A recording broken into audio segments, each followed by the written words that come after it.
Welcome to Sasi media.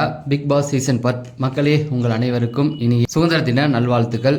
கொடி தேடின கிடைக்கல, இந்த ஃபோட்டோ தான் கிடைச்சிச்சு. உடனே நீங்கள் கேட்கலாம், இந்த ஃபோட்டோவை எடுத்து எதுக்குப்பா சுதந்திர தின நல்வாழ்த்துக்கள் சொல்கிறேன்னு கேட்கலாம். நீங்கள் நல்லா பார்த்தாவே தெரியும். அங்கே பாருங்கள், ஆரஞ்சு, வெள்ளை, பச்சை. சரி, பிக் பாஸ் சீசன் 10 ஆரம்பிச்சாச்சு. காமன் மேன் ஷோ வந்து நாளையிலேருந்து ஆரம்பிக்க போகிறாங்க. ஆல்ரெடி கிட்டத்தட்ட இது வரைக்கும் பார்த்தீங்கன்னா ஒரு 7 சீசன், அதாவது 7 ஷோ வந்து ரெடி பண்ணிட்டாங்க. கையில் இருக்குது ஃபுட்டேஜ். இதுக்கப்புறம் வர்றதுலாம் அடுத்தடுத்து அந்த சீசன் கொஞ்சம் ஆரம்பித்தோன்னே ஸ்பீடாக போகும் இல்லையா, அப்போ மக்கள் கேட்குறத வச்சு ஒன்று ஒன்று பண்ண ஆரம்பிப்பாங்க. நமக்கு கிடைச்ச தகவல் படி ஆல்ரெடி எல்லாமே செலக்டட் தான். நமக்கு வந்து ஒரு கண் துடைப்புக்கு தான் இந்த காமன் மேன் ஷோலாம். அவங்களுக்கு தெரியும் யாரை செலக்ட் பண்ணணும் அப்படிங்கிறது அவங்களுக்கு தெரியும். அதில் ஒரு 3 பேர் அவங்க வந்து செலக்ட் பண்ணி ஓட்டிங் வைப்பாங்கன்னு நினைக்கிறேன். போன வாட்டி அப்படி தான் போச்சு. என்னென்னா 3 பேர் செலக்ட் பண்ணி அவங்களுக்கு ஓட்டிங் வைப்பாங்க, இல்லைனா 5 பேர் செலக்ட் பண்ண வாய்ப்பு இருக்குது. 5 பேர் செலக்ட் பண்ணி என்ன பண்ணுவாங்க அப்படின்னா, ஓட்டிங் கொடுத்து அதுலேருந்து 3 பேர் எடுப்பாங்க. ஸோ ஓட்டிங்லேயே அதிக ஒருத்தர் வாங்கிட்டாருன்னா அவருக்கு தான் ஃபஸ்ட் வீக்லேருந்து ஓட்டிங் வர ஆரம்பிக்கும். போன வாட்டி அப்படி தான் ஆரம்பிச்சிச்சு. அங்கே பார்த்தீங்கன்னா தெலுங்கில் இங்கே ஓட்டு வாங்கிட்டு போனவருக்கு அங்கேயே ஓட்டு விழுந்துருச்சுன்னு அர்த்தம். அந்த மாதிரி தான். ஸோ இந்த வாட்டி பக்கா பிளானோட தான் வராங்க. காமன் மேன் ஷோவில் என்னென்ன நடக்குது அப்படின்னு பார்த்தீங்கன்னா, இந்த 6 எபிசோடில் என்னென்ன நடந்திருக்கு அப்படிங்கிறத கொஞ்சம் அப்படியே போட்டு காமிச்சிருக்காங்க.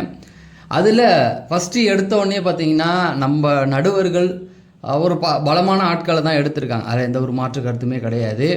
அதில் ஃபஸ்ட்டு பார்த்தீங்கன்னா 2 கேம் தான் நமக்கு காமிச்சிருக்காங்க. அதாவது அந்த ஏஞ்சல் வர்சஸ் டீமன் ஒன்று இருக்குது. அப்புறம் அந்த பால் வந்து பின்னாடி வச்சுக்கிட்டு அதை தட்டி விடுறது, அந்த மாதிரியான ஒரு சில கேம்லாம் தான் வச்சுருக்காங்க. அந்த ஏஞ்சல் வர்சஸ் டீமன் அந்த கேம் வந்து ஒரு மிகப்பெரிய சக்ஸஸ் ஆனது பிக் பாஸ் சீசன்லேயே. பெரிய வன்முறையை தூண்டுறது, ஒருத்தன் பொறுமையை சோதித்து பார்க்குறது எது அப்படின்னு பார்த்தீங்கன்னா அந்த ஏஞ்சல் வர்சஸ் டிமாண்ட் தான். நீங்கள் அந்த எந்தெந்த சீசனில், போன சீசனில் அது கொண்டு வரல, எந்தெந்த சீசனில் கொண்டு வந்திருந்தாங்களோ அந்த சீசன்லாம் அது பெரிய கலவரம். 7வது சீசனில் அது ஒரு பெரிய கலவரத்தை உண்டு பண்ணிச்சு. 9ன்னு நினைக்கிறேன். ஆமாம், சாரி 8, 9 இல்லை 8ல் பெரிய கலவரம் வந்தது.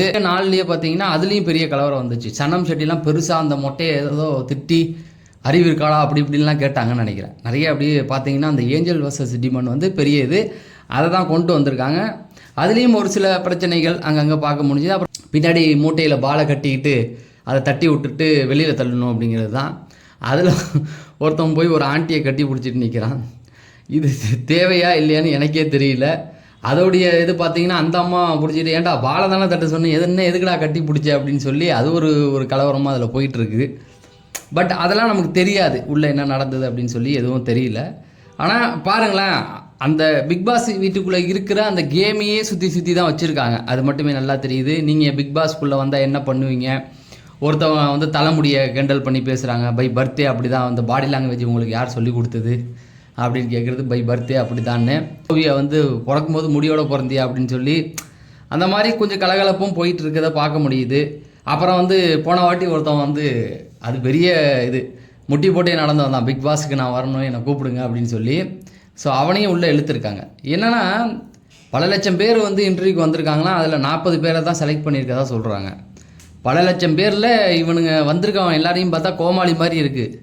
நீங்கள் நல்லா பார்த்தீங்கன்னா பிக் பாஸ் ரிவ்யூ பண்ணுற பாதி பேர் வந்து இதுக்கு அப்ளை பண்ணியிருக்காங்க. நிறைய பேர் அப்ளை பண்ணியிருக்காங்க வரணும் அப்படின்ட்டு, அவங்களெல்லாம் விட்டுட்டாங்க. ஏன்னா ரிவ்யூ பண்ணுறவனுக்கு தெரியும் எந்தெந்த கேம் எப்படி விளையாடலாம் அப்படின்னு சொல்லி. அவங்களெல்லாம் விட்டுட்டு நமக்கு தெரிஞ்ச நண்பரே ஒரு 2-3 பேர் பண்ணியிருக்காங்க. அவங்களெல்லாம் எடுக்கலை அப்படின்னு சொல்லி இது வந்திருக்கு. இந்த மாதிரி கோமாளி கூட்டத்தை எடுத்து வச்சுக்கிட்டு முட்டி போட்டு நடந்து வந்தால் நான் இன்மெச்சூராக பிஹேவ் பண்ணேன்னு இப்போயே கேட்குறாரு அவர். இப்போ மட்டும் நீ என்ன மெச்சூராக பிஹேவ் பண்ணுறியா அப்படின்னு சொல்லி. ஸோ அவங்களாம் என்ன வீடியோ போட்டிருப்பாங்கன்னு தெரியல. தயவுசெஞ்சு அவங்க சோஷியல் மீடியாவுக்குலாம் அந்த வீடியோக்கெல்லாம் அப்லோட் பண்ணணும். நாங்கள் இந்த வீடியோவை போஸ்ட் பண்ணி தான் எங்களுக்கு வாய்ப்பு கொடுத்தாங்க. அது என்னென்னு தெரிஞ்சுக்கிட்டாங்கன்னா அடுத்த தடவை போகிறதுக்கு காமன் மேன் ஷோ போட்டால் நம்மளும் அதை பண்ணலாம்ல. அந்த மாதிரி வெறும் கோமாளி கூட்டமாகவே இருக்கானுங்க எல்லாம். அதுக்கப்புறமா பார்த்தீங்கன்னா அந்த இன்னொரு இது வந்து இந்த ஏஞ்சல் வர்சஸ் டிமாண்டில் அந்த ஒரு அம்மா அழுதுகிட்டு இருக்கு. இப்போ கடைசியாக வந்த ப்ரோமோவில் உட்காந்து அழுதுகிட்டு இருக்கு. ஒன்று கேள்வி கேட்குறாங்க, அதுக்கப்புறமேட்டுக்கு ஒரு சில கேம் வச்சு அவங்கள செலக்ட் பண்ணியிருக்காங்க அப்படிங்கிறது தான். அடுத்து அந்த வீட்டுக்குள்ளே இருக்கிற அந்த சூழல், அங்கேயே வந்து அது ஒரு மைண்டு கேம் தானே. மைண்டை வச்சு எந்த நேரத்தில் ஒரு மனுஷன் எப்படி ஆவான்னு தெரியாது. ஸோ இவங்க இந்த கேம், அந்த கேள்வி பதில் இதை வச்சு ஓட்டிட்டாங்கன்னு மட்டும் நல்லாவே தெரியுது. கடைசியாக வந்து கான்ட்ரவர்சிக்குன்னே 2 சப்ஜெக்டை கொண்டு வந்திருக்காங்க. அதாவது இந்த ப்ரோமோ வந்து ரீச் ஆகணும் இல்லையா, அதுக்காக கூப்பிட்டு வந்திருக்காங்க. அதில் பார்த்தீங்கன்னா ஒரு லேடி வந்து அழுதுகிட்டு இருந்தாங்க இல்லையா, அவங்க வந்து அவங்க அப்பாவை தேடி அழுதாங்க. ஐ திங்க் அவங்க வந்து ஒரு செலிப்ரிட்டியோட டாக்டர்னு தான் நினைக்கிறேன். அவங்க அப்பா ஏதோ சினிமாவில் இருந்ததாக சொல்கிறாங்க. ஸோ அவங்க வந்து உட்காந்து அழுதுகிட்டு இருந்த அந்த ஒரு விஷயத்த வந்து இது பண்ணாங்க. அந்த அப்பா இல்லை அப்படிங்கிற அந்த ஒரு விஷயம் இதெல்லாம் உடனே நடக்க போகிறதில்ல. கிட்டத்தட்ட ஒரு 2-3 எபிசோடு 4 எபிசோடுக்கு அப்புறம் தான் இதெல்லாம் வரும். அதுக்கப்புறம் பார்த்தீங்கன்னா கடைசியாக வந்து கான்ட்ரவர்சிக்குன்னே ஒரு ஆளை இறக்கியிருக்காங்க, நைட்டி. ஸோ அவங்களுடைய சோஷியல் மீடியா பேஜை எடுத்து பார்க்கும்போதே தெரிஞ்சுது அவங்க ட்ரெஸ்ஸை பற்றி நிறைய விஷயங்கள் பேசியிருக்காங்க. ஆனால் அது ஓகே, பட் பிக் பாஸ் வீட்டுக்குள்ளே இந்த மாதிரியான ஒரு காமன் மேன் ஷோக்குள்ளே வரும்பொழுது எப்படி ட்ரெஸ் பண்ணிட்டு வரணும்னு கூட அவங்களுக்கு தெரியல. நைட்டியை போட்டு வந்து அதை ஒரு கான்ட்ரவர்சி ஆக்கணும் அப்படிங்கிறதுக்கு, அதுவும் பார்த்தீங்கன்னா அவங்க எப்படி நிற்கிறாங்கன்னு நீங்களே பார்த்து, எதுக்குன்னா இது வந்து வைரல் ஆக்கணும், நம்ம ஒரு இதை வச்சு ஃபேமஸ் ஆகணும்னு அவங்க வந்து ஒரு சோஷியல் மீடியா ப்ராப்ளம் தான்.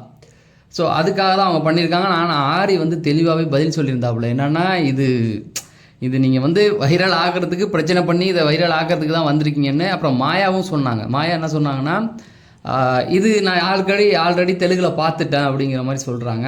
இவங்க வந்து ஜட்ஜஸ் வந்து என்கிட்ட மன்னிப்பு கேட்கணும் அப்படின்ற மாதிரிலாம் இருந்தது. ஸோ இந்த காமன் மேன் ஷோவை பொறுத்த வரைக்கும் நீங்கள் பார்த்தீங்கன்னா 90% எல்லாருமே சோஷியல் மீடியா பிரபலங்கள் தான். இன்ஸ்டாவில் அவங்க எல்லாருக்குமே ஒரு பேஜ் இருக்குது. எல்லாமே இன்ஸ்டாவில் வீடியோ போட்டவங்க, இன்ஸ்டாவில் வைரல் ஆகணும்னு நினச்சவங்க, அவங்கள தான் தேடி பிடிச்சி கூப்பிட்டு வந்திருக்காங்க. இதில் எங்கே பார்த்தாலுமே உங்களுக்கு வந்து ஒரு காமன் மேன் எங்கேயுமே கிடைக்கல அப்படிங்கிறது தான். அப்படி பார்த்தா இவங்க காமன் மேன் என்ற பேரில் எந்த ஒரு காமன் மேனையும் உள்ளே கொண்டு வரல அப்படிங்கிறது நல்லாவே தெரியுது. ஸோ இது காமன் மேன் ஷோன்னு வைக்காமல் சோஷியல் மீடியா செலிப்ரிட்டின்னு கூட வச்சுருக்கலாம். ஏன்னா போன சீசனே வந்து சோஷியல் மீடியா செலிப்ரிட்டி வச்சு ஷோ நடத்துனாங்க மெயின் கேமை. இந்த வாட்டி காமன் மேன் ஷோ நடத்துகிறாங்க. அதில் ஒரு தாமரை போல் ஒரு லேடி ஒருத்தவங்க ஜோக் அடிக்கிறவங்க, அவங்க வந்து செலக்ட் ஆகிட்டாங்க அப்படிங்கிற மாதிரி செய்திகள் வருது. அவங்க சோஷியல் மீடியா பேஜ்லேயும் பார்த்தேன், ஒரு காமெடிலாம் நல்லா பண்ணியிருக்காங்க. பட் அவங்கள வச்சு அந்த ஷோவில் காமெடி மட்டும் பண்ணலாம். இன்னும் 2 பேர் வந்து செலக்ட் ஆகியிருக்காங்க. இதில் நமக்கு வந்த செய்திப்படி பார்த்தீங்கன்னா ஒரு 2 பேர் காமன் மேன், அவங்க 2 பேருமே உள்ளே வந்திருக்கதா சொல்கிறாங்க. மற்றபடி நம்ம நாளையிலேருந்து ஷோ பார்த்தா தான் தெரியும். ஏன்னா ப்ரோமோ கட் அப்படிங்கிறது பிக் பாஸ்குள்ளேயே நம்ம பார்த்துருக்கோம்.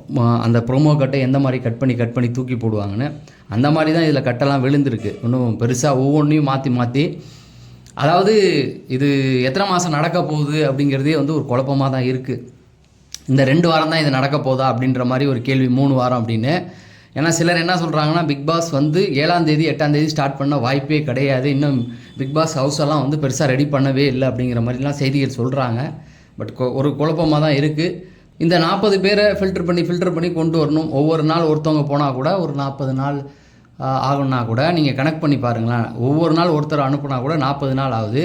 ஆனால் அடுத்த மாதம் 7ஆம் தேதி 8ஆம் தேதினா கூட உங்களுக்கு வந்து 20 நாள் தான் வருது. பாக்கி இன்னொரு 20 நாள் தேவைப்படுது இல்லையா? அந்த 20 நாள் பார்த்தீங்கன்னா கண்டிப்பாக அடுத்த மாதமும் தேவைப்படுது உங்களுக்கு. அப்படி பார்க்கும்பொழுது நமக்கு வழக்கமாக அக்டோபர் மாதத்தில் தான் வந்து இவங்களை ஸ்டார்ட் பண்ணுற மாதிரி இருக்கும். ஏன்னா செகண்ட் வீக்கில் பண்ணுறத ஃபஸ்ட் வீக் பண்ண போகிறாங்க. அது எதுக்கு ஃபஸ்ட் வீக், செகண்ட் வீக்கே போட்டுடலான்ற ஒரு முடிவு எடுக்கலாம். பட் அப்டேட்டுகள் வரும். இந்த காமன் மேன் ஷோ ஆரம்பிச்சிட்டுனாவே நமக்கு அப்டேட்டுகள் வர ஆரம்பிப்போம். நம்ம தொடர்ந்து கொடுப்போம். அதை தெரிஞ்சுக்க நம்ம சேனலை சப்ஸ்கிரைப் பண்ணிட்டு வீடியோ லைக் பண்ணுங்கள். நம்ம அடுத்த வீடியோவில் சந்திப்போம். நன்றி, வணக்கம்.